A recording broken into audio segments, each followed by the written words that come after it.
This new model is called a Financing Systemic Transformation, or FST, ecosystem. But forget the jargon for a second. The best way to think about it isn't like a bank vault. It's more like a rainforest, a really complex, interconnected web of investors, communities, and other groups all working together to create deep, lasting change. You see, the old way of doing things is just a straight line, a pipeline. Money goes in one end, from an investor to a project, and the goal is to pull a profit out the other end. That's it. Super simple, very transactional.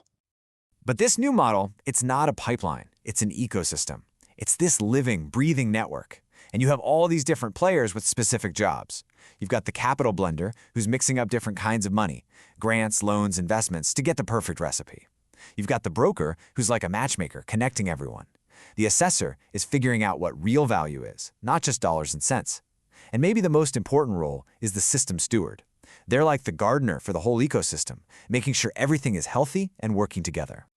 Let's start with a huge global example, ORA, the Ocean Risk and Resilience Action Alliance.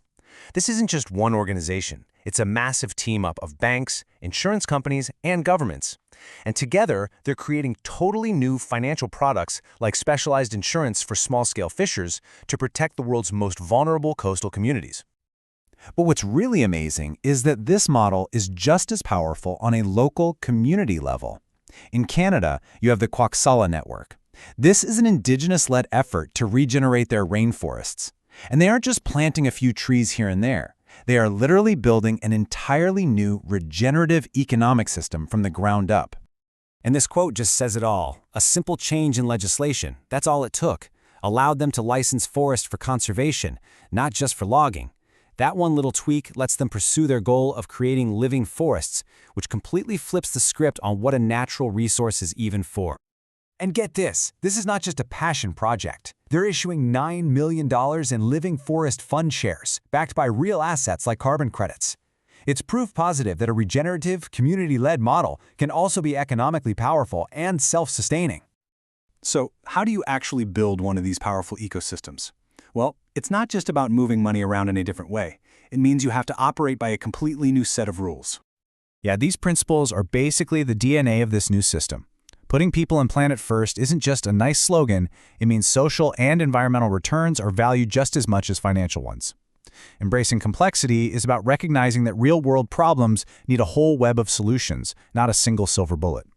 And maybe most importantly, focusing on justice and equity means these systems are designed from the start to empower communities, not just enrich investors. So this all brings us to the really big, zoomed-out question, right? What if this really works? What happens if these small but powerful ecosystems start to multiply and connect all across the globe?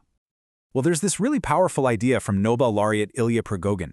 He said that when a complex system is far from equilibrium, when it's in chaos, small islands of coherence can actually shift the entire system to a higher level.